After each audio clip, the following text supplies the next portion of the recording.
Major League Journeymen, we got a special episode here with fellow Georgetown University alum Keegan Rosenberry, two-time MLS All-Star, also just one of the best guys in MLS, is coming up on Dax McCarty numbers. We're going to chat with him about Club America. We're talking Toluca.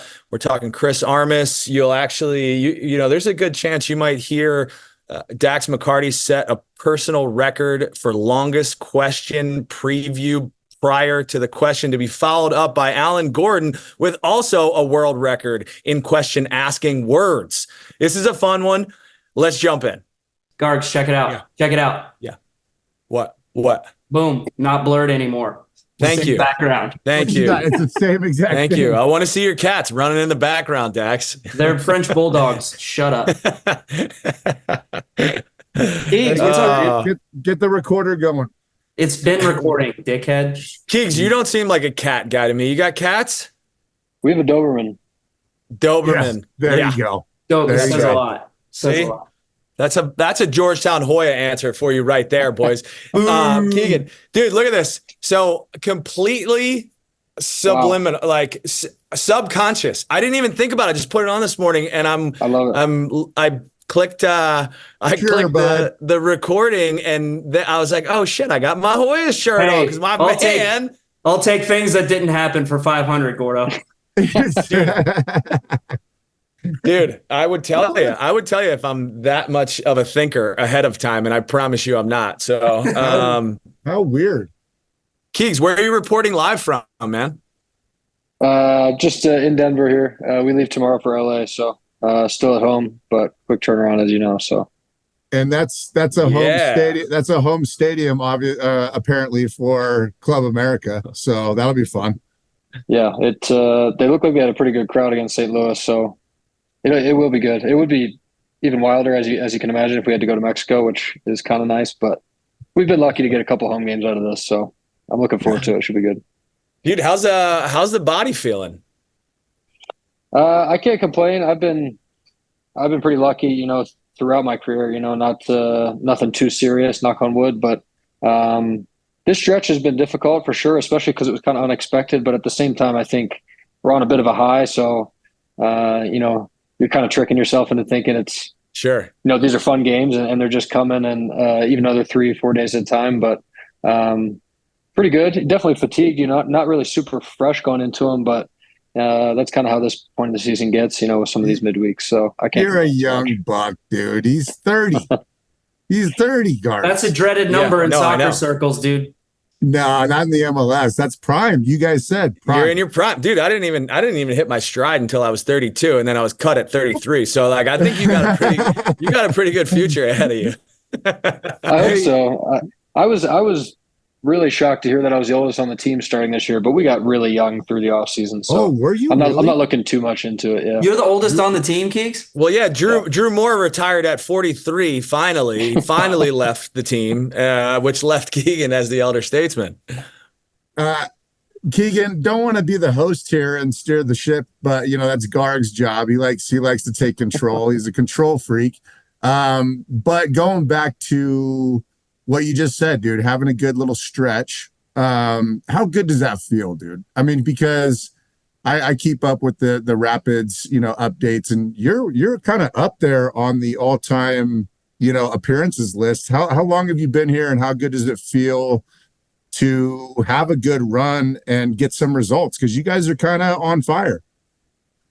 It feels great. You guys all know, you know, everything seems a little bit easier when the results are coming. And as far as how long I've been here, this is my 6th season with the Rapids. And damn, you know, I've been really fortunate, you know, through quite a few coaches now to be selected to play all the time. And that's how you end up. Yeah, this year captain. So that was that was really nice, because obviously we had a new coach and some new staff this year. So you never know how that's going to go, and to immediately have that vote of confidence with a young team, with a lot of new guys on the roster, again, makes things a little bit easier. But I mean, again, you guys know it takes one wrong coach or a guy that's not a fan of you to have those appearances and all those lists that you can climb kind of be out of your control. So I'm thankful for that. It's been it's been up and down at times, and then back to your other question, it's been a lot of fun this year. Probably above our expectations, just again with a lot of new guys on the team, some new staff, some new concepts tactically, and in the league, and then also in the Leagues Cup. This has been it's been a lot of fun. Like I said, a couple good results against Mexican teams. Lucky to have those at home, which makes a big difference for us. You guys know playing here, it's difficult. But even so, some ugly games, some games that we haven't really played our best the past couple, especially. And in tournament play, sometimes that's important. Have a little bit of late magic and feeling like you can go into games late, being down or being tied, and kind of knowing you're on the right side of those kind of results. And it's been fun to kind of ride that, and hopefully we can keep it going. Keegs, this is why we don't let Gordo run the show, because he asks 6 questions and then expects you to answer all of them at the same time. It was a great question. It was a great. It was great. Twofold. It was twofold. Keegs, I have a 7-part question for you here. Let me go through your entire career, but ask you about present day topics. Let's stick with Toluca, because I want to talk through that one just a little bit. You guys have been in a pretty good run here with Leagues Cup, which I think has been maybe at least showing me in the games that I'm watching a different side of this group. You know, when you play Mexican competition, you learn a little bit about who you are, and maybe this whole idea of Leagues Cup is allowing some of our clubs, some of all of our MLS clubs to learn new things. Dax, I think, can speak to that with the Nashville run that he had last year. What are you guys learning now with a new coach in Armas in these games that you're picking up results? Like where do you feel your group kind of gelling at the right time? I think it's a little bit what I alluded to is we haven't been at our best. We've been comfortable kind of going into that low block at times, sitting back, waiting to kind of trigger our moments to press instead of what we felt like in the past in the league games when we are kind of better with the ball. We're more constant with the pressure, setting up higher. A couple of these teams, most recently in Juarez and Toluca, have picked us apart a little bit more, and I think it's forced us to be a little less confident in our press higher, get less stretched, and kind of unfortunately it's been too much, especially in the second half against Toluca. We've sat in a bit too much. I mean, you know how it goes throughout the game. If those moments continue to happen, you turn the ball over with that first pass, it kind of subconsciously makes everybody just fall back even more. Yeah, you tighten up a little bit. Yep. And but I think that's what we've learned is we can suffer for longer stretches of time. Everybody's committed to it. It takes an unselfish group to do that, especially the guys in the front. And like I said, we've still survived and kind of gotten late goals to prove that can still be worth doing in games against difficult opponents. And it's been fun to be a part of. Like I said, not ideal at times, but I think again against Club America, it's going to be important to have those moments. They're going to keep the ball at times. They're a good team, good in possession. Not ideally how we want to play, but even through the league, I think we've shown that we don't need to have the ball. We're pretty efficient with one of these stats that the staff likes is deep progressions, which I think is kind of where you're finishing your attacks, and we're doing that at a clip that's close to the top of the league while not having much possession at all on average. So I think we're showing that we're efficient with our attacks and finishing them in spots where we can't really get countered as much or losing the ball in the right spots, if that makes sense.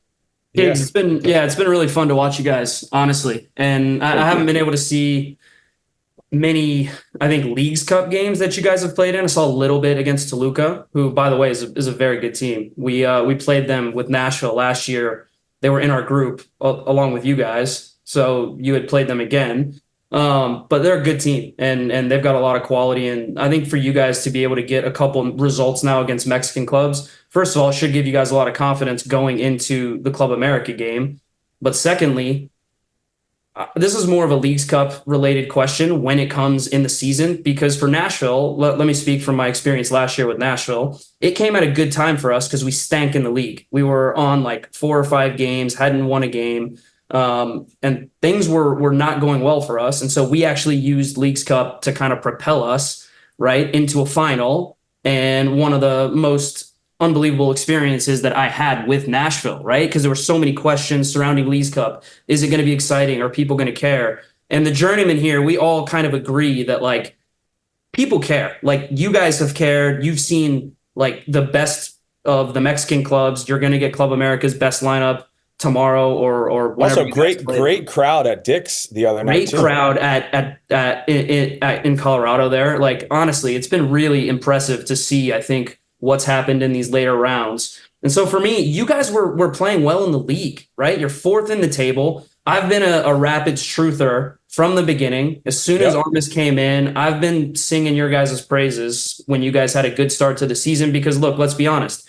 Like you said, there was a little bit of uncertainty surrounding everything. A lot of new players, a lot of new personnel, new coaching staff, right? So are you guys using this Leagues Cup run? First of all, kind of just your general thoughts on Leagues Cup, but also like, are you guys using this Leagues Cup run to just continue to build more confidence and to continue to kind of maybe put more weapons in your bag for then the stretch run in MLS? Because you guys are traditionally an Armas, Red Bull, high press team, but you've said it yourself, you're sitting a little bit deeper and kind of figuring out new ways to play. So again, going the Gordo route here, hopefully you can.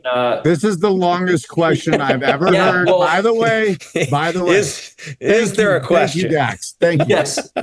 How are you guys using this Leagues Cup run to kind of propel yourself in the league? And like, are you guys sitting there thinking now that you're in the quarterfinals, like, well, we can absolutely win this competition and we're going all in for it?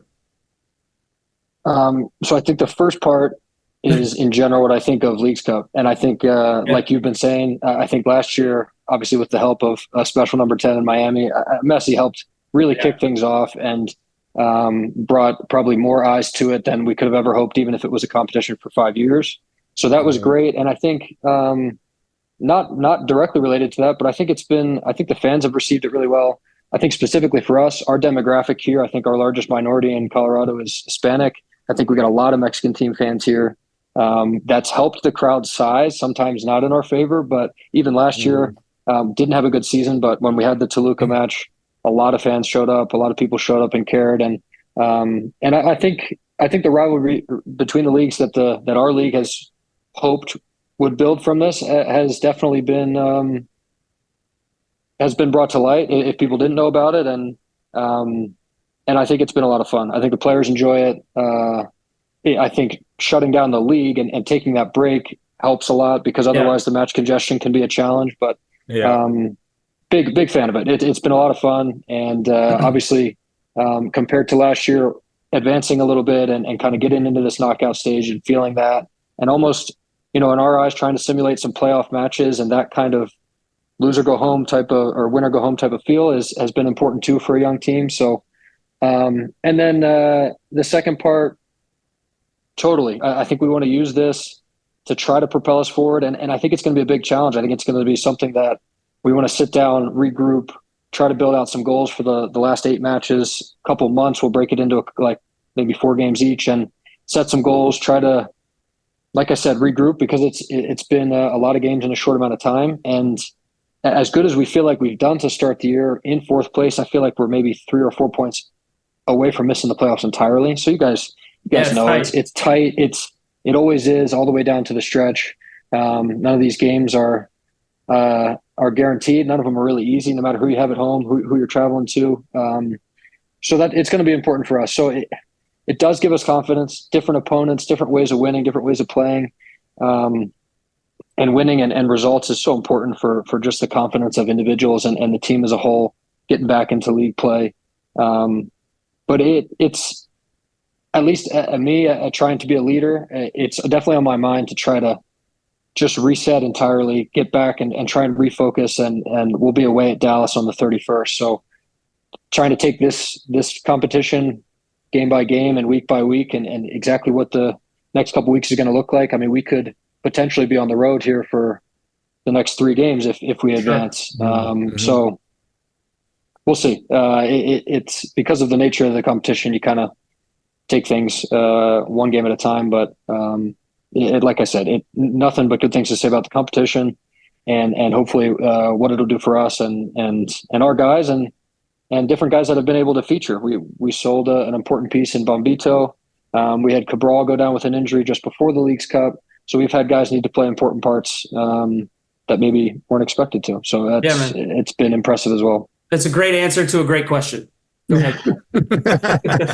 Yeah. Hey, Keegan, just being here in Colorado, I just got to say, like, we talked to Dax a lot last year when they were going on their run. It was super exciting because Dax was on the pod and we were following along. And my kids know Dax because I slept on his couch for a year when I was 40 years old. And, and the same thing's happening here. I got to say that, dude, because I've always kind of been a tough critic on, the fans here in Colorado, right?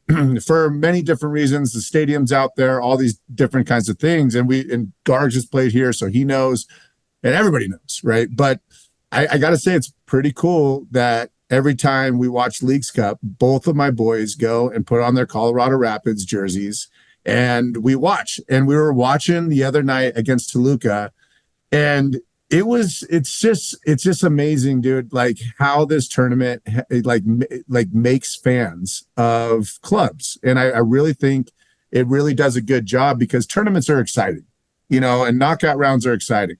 And I'm sitting on the couch and our old teammate, me and Dax, Georgie, he scores and I text him 3 like fire emojis, and then we're sitting there and then they call it back. And my son's like, Georgie? I was like, dude, I'm his daddy, first of all. I'm like, yeah. And then he's like, you better unsend that because they took the goal back. So I unsend it and then they score again and then I resend it. It was a fun moment. Here's my question. I got a really tough question for you. Because you guys have turned it around this year and it's exciting and you guys are getting results and you guys are in a good spot in both, league and the tournament.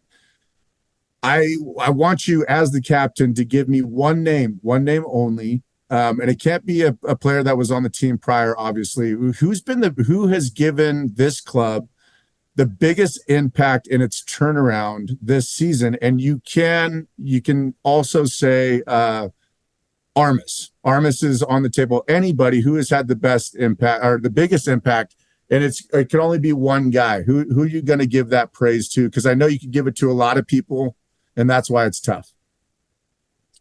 Well, first of all, I'm really happy to hear about just the fandom and what it's done in your household, apparently, and I think hopefully what we're doing to a lot of people around Commerce City, around Denver.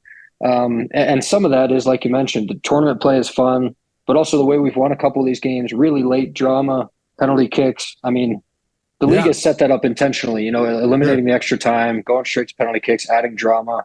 And again, we've been on the right side of that for a couple of these games. So that's been, in terms of the casual fan kind of getting swayed into soccer in general, that's exciting. You can't really, create that out of nothing. So that's been exciting, maybe a little bit too exciting for us to be a part of on the field, but so cool to bring people in. And I feel like is going to be good for us to continue to fill the stadium. I think I have to go Chris. From the minute he's gotten here, I think just the way that he communicates. So I think such a big part of leadership is communication in general. And the way he's able to do that daily and hold people accountable, even, a couple or Dax, you've experienced it, the way he runs a meeting, the way he can run a film session and kind of just call out names here and there you guys have also all been in film sessions, they can get long sometimes, or if you're not in the team in terms of playing, you don't maybe watch the same as if you are. And to still be able to have your name called out at a certain time, getting asked questions about concepts and just tactics that are principles for us as a whole. The way that he challenges people, manages for guys that, again, some of the hardest things about the sport are, or a guy like Lalas Abubakar for us, when Moist gets sold or when Moist goes away to Copa America, training and trying to stay engaged without playing and then getting thrown in and playing a couple in a row, or getting thrown in and expecting to go 90 as a center back, or those are really, really tough challenges, and Chris does such a good job of making sure that those guys feel seen, feel like they matter, because that's not as necessary for the guys that are playing all the time, contributing on the score sheet, leaders or young guys that are getting to play a lot or experience some of this stuff for the first time. And I think he just has, and again, you guys know, like when you've got the whole team bought in like that and committed to the common goal and ready to whatever it is, sub on the last 5 and just run and just give all you got. And it covers a lot of gaps, and guys are willing to do 1.5 jobs to cover each other. And that was our message going into the Toluca game was, he showed a message about, there's a quick little snippet of a guy giving a presentation and asking about Navy SEALs and what guys make it through buds and what guys don't. And he talks about, it's not the big, strong guys. It's not the dominant athletes throughout high school and college. It's not any of these things. It's the guys that are really comfortable struggling. And even when they're emotionally completely beaten down, still having the wherewithal to do whatever you got to do for the guy next to you. And I hope it didn't set the table for us to just be willing to suffer the entire second half and sit low and let them have the ball. But, it ended up coming full circle afterwards. And he spoke and just said, what a masterclass in that. I mean, you guys just willing to do whatever it took to try to get the result, to work for the guy next to you. And he's got us in such a good way that, as a leader, it makes things a lot easier on me too.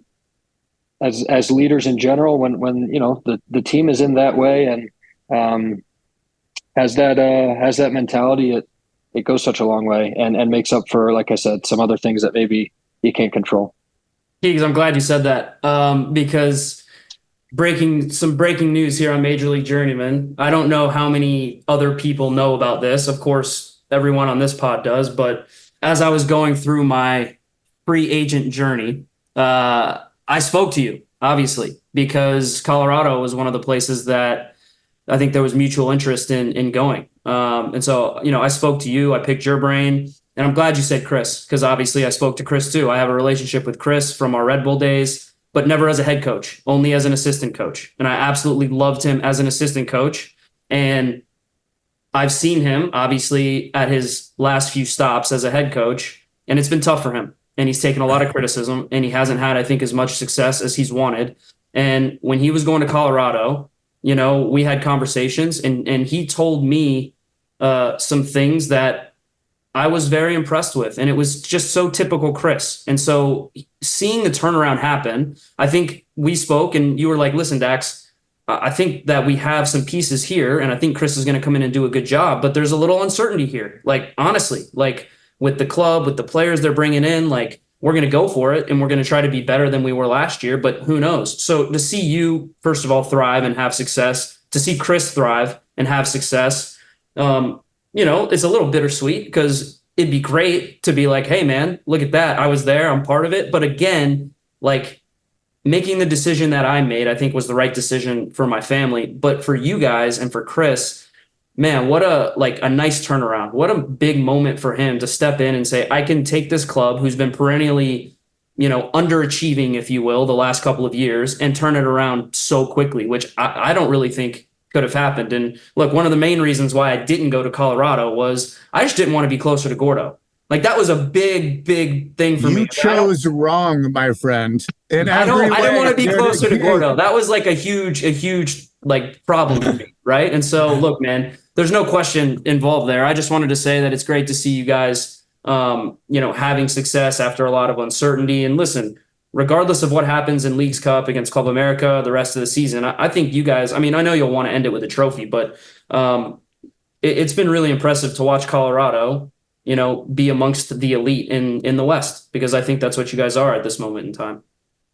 Thank you. Keegs, was there a moment? Was there a moment where you get the initial reaction that Armas is hired, which I'm not putting words in your mouth. My reaction was just one of uncertainty, because you have Chris and his resume really impressive in some ways and failure in other ways, right? But also an incredible human that literally every single person that talks about Chris speaks in the highest terms of him, right? Was there a moment for you where you were like, okay, now we just got Chris Armas. This is a big piece, and we're going to move this forward. And it could have been in preseason. Was it a conversation in the offseason? Was it when he picked up the phone to call you and you get off the phone and you talk to your wife and you're like, hey man, that's a stud. And I'm ready. I'm ready to go to war with this guy. Or was it something like on a field? Like, was there something where you were like, that's it, I'm in? Yeah, well, at first I would agree with you. I think, my reaction was, excitement. We got our guy, let's kind of move forward now. That part is always, you're kind of waiting to see what decision is made and how the club progresses. But even after that, there's player personnel in and out, a lot of moving pieces. And then hearing from former teammates or acquaintances around the league, like, hey, really excited for you. You're going to love Chris, this and that. Again, like you said, a lot of held in high regard from a lot of people around the league or people that have interacted with him. And so excited for that part of it. We got a good guy on our side at the very least. How things progress, I don't know. But it probably would have been at some point in preseason when, one of his things is he talks about coming back into the game, which when the ball kind of goes past your front line or competing for second balls or get the forwards to come back into the game. It's not none of these teams that have their front three just lingering and just standing on the back line, hanging out, waiting for the ball to get to them, emphasizing coming back into the game, sprinting back, not just defenders or not just guys trying to put out fires and sprinting back at the back, but everybody getting under the ball, getting compact. I think that concept in me is it paints a picture for everybody about what we're going to be about. It's just everybody needs to buy in. And I think that concept for us was so quickly just kind of taken in stride. And again, you need the right people, the right players to do that, to be able to have the personality to kind of put themselves aside and just be like, yeah, like, our number 9, I feel like before he was even scoring goals and we had him on loan from Brazil, I felt like he was worth us signing permanently. And now obviously he puts a good season together with goals and the final pieces. But it takes, like I said, it takes special people to be able to accept that and just say, okay, no problem. And like I said, take it in stride. That I guess moment is only because you're asking me, was there a specific instance where it kind of was like, okay, like this can really work? But I think it was that combined with, okay, we've got the right people to do everything that he's asking. And those two going hand in hand, all the things that he's preaching, but also us buying into it and just everybody, being ready to do X, Y, and Z, no matter how difficult they are. At the very least, I knew that we were going to be in games. And then our first couple were really difficult. We go away to Portland as we did to start the Leagues Cup and have a really tough showing. And then we go, I think we come home to Nashville. Maybe it's a late draw. I can't remember if that's the second game or not. But then we go away to Salt Lake and have a really late win. And that was to get our first win there, knowing what we do about that, those two teams going against each other, the amount of success or lack thereof that we've had in Salt Lake. That was a big moment. And sorry, that's a pretty long-winded answer. I think that part in preseason, that concept of getting everybody to buy in and then us willing to do it and us getting a result relatively early in the season to prove to ourselves that what we're doing isn't just, talk and this can get us results and it'll go a long way if we continue to do the right things like this. That's a good answer. Keegs, let me ask you a yes or no question to avoid me asking you a double question, long-winded question. All right. So have you ever in any club prior, have you been a coach? I feel like a lawyer right now. Have you or not a coach? Have you been a captain on any previous team? Yes, but in college, not professional. Okay. Georgetown with them Hoyas. All right. I don't care about the Hoyas, obviously. We'll talk about them later. I'm sure we got 5 minutes at the end for you guys to boast the Hoyas. All right. So here's my question. So me as my former playing days, I always secretly, and it was probably well known throughout the locker room, that was a captain without the armband. That's how I was a self-anointed captain without the anointment. Are you laughing? No, I was one of those guys that liked to be a leader, and I did, but I didn't need to have that was my role, I should say, because I was a sub a lot of the time. And so my job as an older player was to be a leader. So it was kind of natural to me. So, and I want Dax's opinion, because Dax is a lifelong captain that now you guys have just basically flipped roles, right? Dax is always on every team, which is super impressive. I thought this was a yes or no question. What the hell happened? I already got it. I already got that. Oh, okay. Question. I already got that. No. Okay. So like long-winded. Okay. I just want to know one, and I want you and Dax to kind of have this, like, kind of back and forth. Have you always felt that you were a captain without the armband in most of the teams that you play on, without these guys being assholes? Have you considered yourself that? And how has things changed? Like, because it's a lot of pressure when you're in front of the group to have the armband on and have that because you go from being a natural leader, right? You're not going to get the armband if you're not a leader. You're not, right? So there's a reason. But when you have it on, there's these eyes on you like, okay, what are we going to do? You have to say something. And it's a different level, right? So like, how has that changed your personality within the team? Because you were here 5 years without being the captain, and now you have the armband. Do you feel weird around the guys? Does it feel natural? Does this make sense what I'm saying? And then Dax. It does. I understand what you're saying. It's a very long-winded way.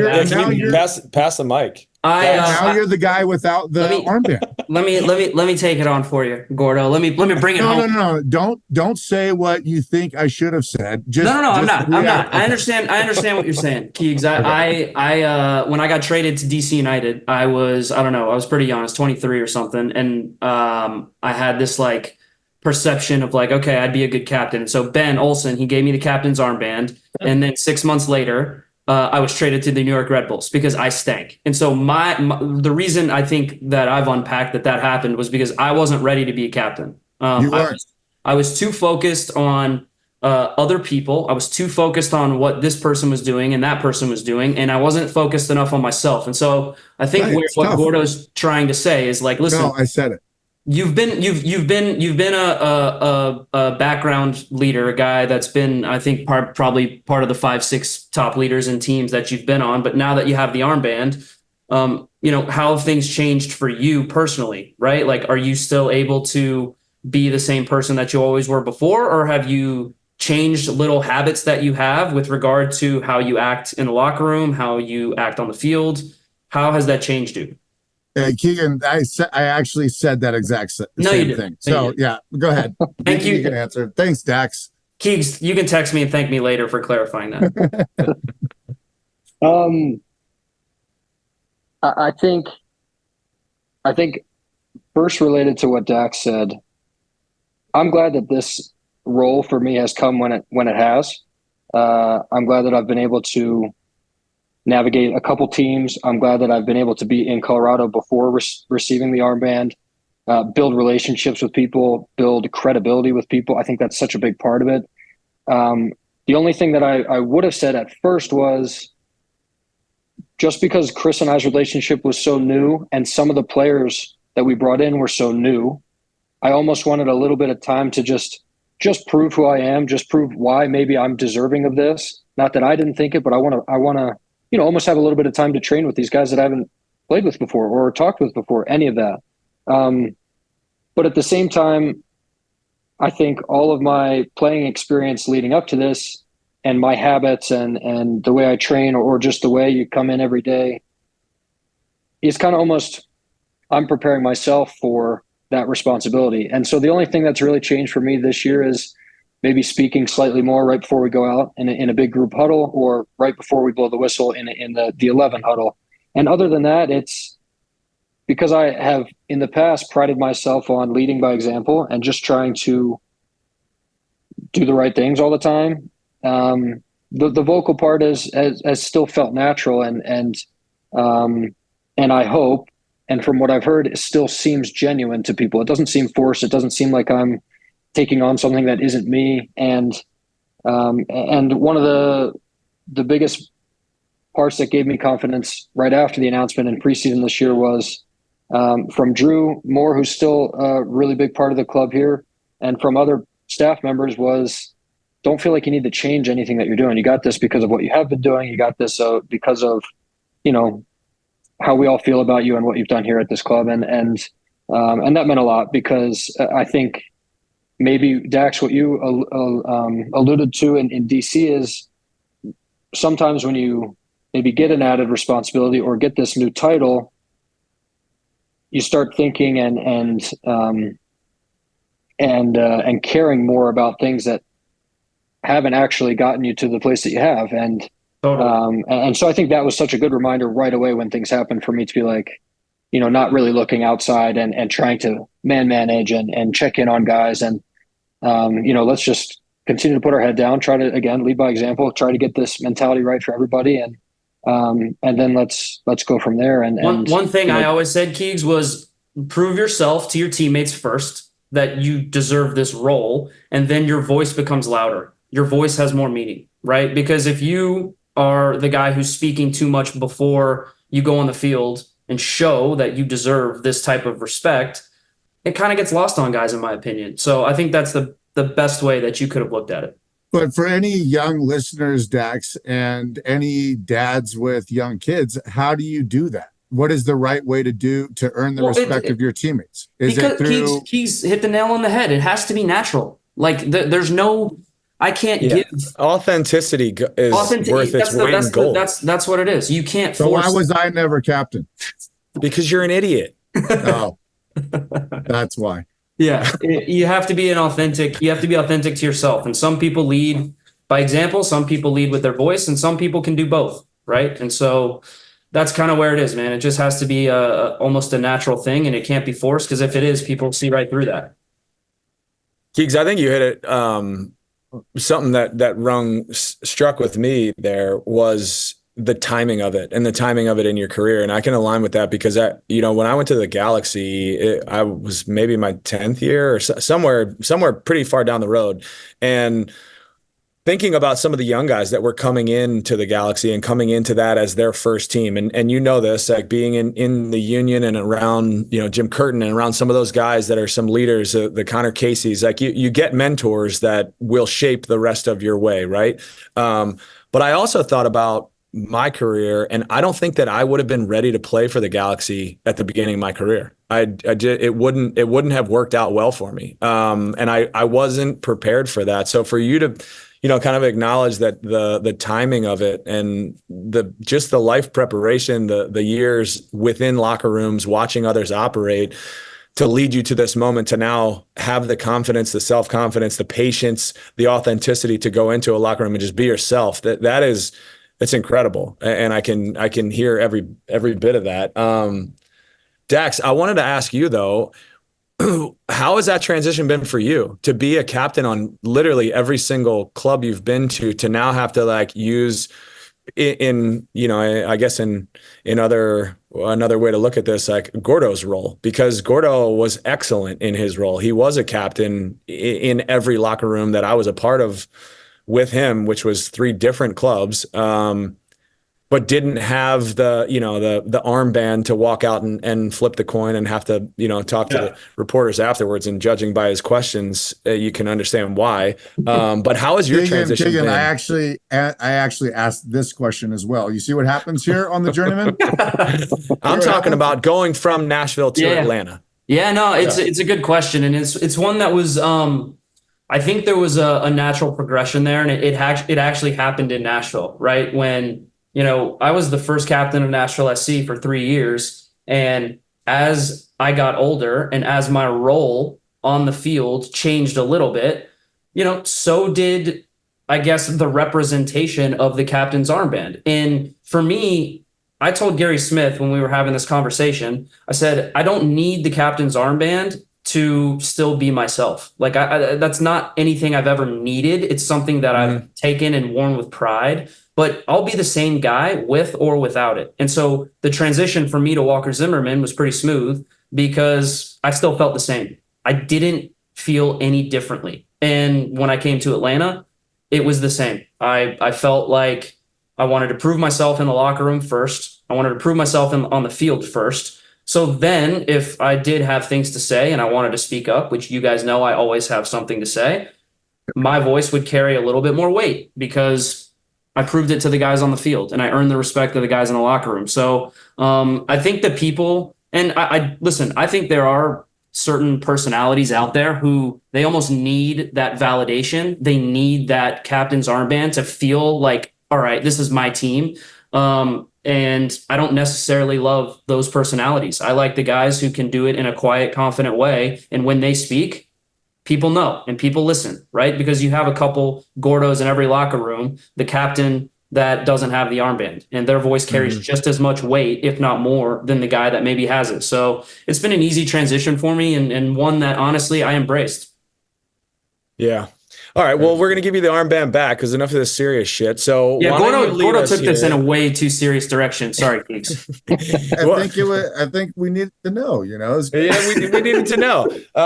Dax, lead Keegs into the fun part of the show. Keegs, first things first, before I lead you into the fun part of the show, the boys know that it's not a pod episode if I don't make it about myself in some way. So I want you to win against Club America.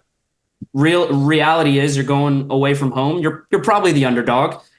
If you want to see how an underdog gets it done, go ahead and watch last year's highlights of 2023 Leagues Cup, Club America versus Nashville.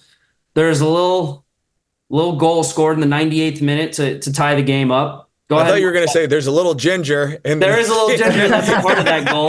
Doing it back, You want to see how to beat Club America? Just go watch that highlight, okay, buddy? But best of luck to you, man. We're pulling for you. All right, we got some start bench cuts for you, and we have a Philly version, a Georgetown Hoya version, which that was Gargs' idea, of course. And then we've got a fun version that I won't ruin the surprise yet. So what do you want first, Philly or Georgetown? I'll go Philly first. Philly first. This is a real fun one for me because you started your career in Philly.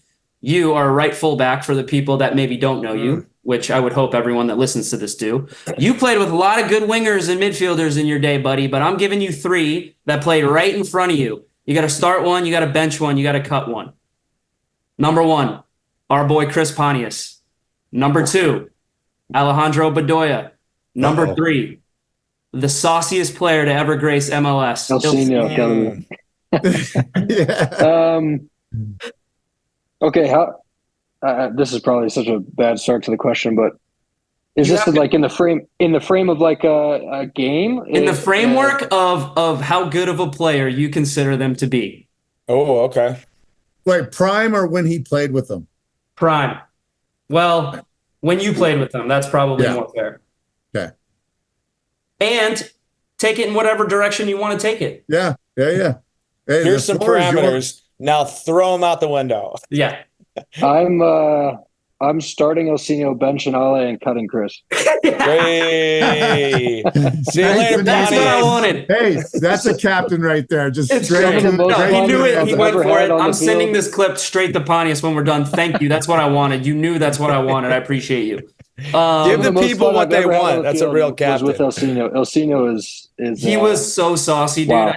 I still think about some of the stuff that he did on the field against some of the teams I was playing for, and I was like, dude, I do not want to be in a 1v1 situation with this person. Did you go near him in training, or did you just leave him out there and be like, nah, he'll do something?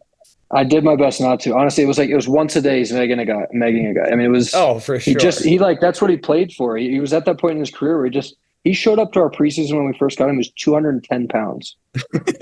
And he left at 212 pounds. I couldn't believe it. I think he is like MLS cult hero top 10 easily. That's a good list, boys. Yeah, that's not That's a bad. good list. Hey, good job, Dex. Good Thank job. you. Okay, next. Georgetown Hoyas. No one cares about this but Gargs. So Does anybody know who else played for the Georgetown Hoyas? Gordo, You're about to find out, Gordo. I Googled this. I Googled this information. Who's the third guy? Who's the third Honestly, guy? I was telling Gargs, not a super impressive alumni list. I got to be honest. Not the pro shade. Because they all get jobs. All right. So listen, you're not involved in this, Keegs. I didn't put you in there. Start, bench, cut. Dan Gargan. Mm-hmm. Very poor man's Danny Carvajal, as we describe him. My boy, and I think someone you played with at Georgetown, Mr. Alex Muyl of Nashville SC. And a little bit of an MLS cult hero right now in Seattle, Mr. Paul Rothrock, who's doing the business for Seattle with all their big names. Start, bench, cut. Okay, and again, a clarification question. Same parameters as last time. Georgetown career or okay, same as last time. Whatever you think. Whatever you want. Whatever you want. Whatever you want. Please cut. I'm starting Muyl, benching Dan, and cutting Paul. Come on, just because he's here. Dude, it's a layup. Why would I get cut? I mean, honestly, softball. He probably doesn't even remember a game you played in. That's why. All right, Keegs. Let me finish up with this one. When you played with Georgetown, I think it was still a club team, buddy. It was a club sport while I was there. Yes, thank you. All right, Keegs. Now the most difficult one. Start, bench, cut. The Journeymen. Me, Gordo, Dan Gargan. Whatever parameters, whatever you want. You can go media route, podcasting route. You can go playing career. You can go whatever you want. Don't go championships because I know I'm getting cut. Please don't.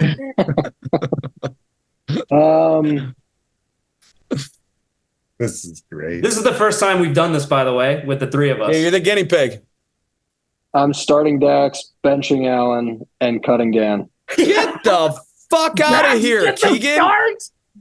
Yes. I'm burning. Shows you the Hoyas don't matter, baby. The Hoya allegiance doesn't matter. What that is? Take it off. Fucking shirt off. And we've got shirt off. We've got shirt off on the pod for the first time. Excellent. That's not how I expected this to go, to be honest. I didn't expect that. So at least there's a surprise element to this one. Dude, thank you for joining us, man. We had an absolute blast. We are listen, I would say that you guys might be considered, no matter how well you're doing in the league, the Cinderella of Leagues Cup, but we have the mighty Mazatlan that we've decided to bestow the Cinderella of Leagues Cup with them. But we're pulling for you guys, man. I'll be really, really interested to watch your guys' game, and let's see if you guys can bring this trophy home. Good luck, brother. Good luck. Thank you, guys. Keegs, I was gonna say good luck, but I'm going America, dude. I'm on Club America team. If I get a yellow shirt, I'm putting it on right after this. Listen, this was purely based on the amount of times that I've interacted with you guys. And Dan, we just haven't done a lot together. That's fair. No, it's fair. But you see that, Alan, Gordo? There's no Hoya love. Alan's got me a really bad mortgage rate, but he's working on it. Me and Dax have gone way back because of Chris Pontius. So. Of course he did. Thanks for coming on, brother. No, thank you guys. This is a lot of fun and a lot of respect for all of you. Thank you guys. All right, brother. Give Georgie our best, please. Tell him I miss him. Will do. See you, pal. Yeah. See you guys. See you, bud.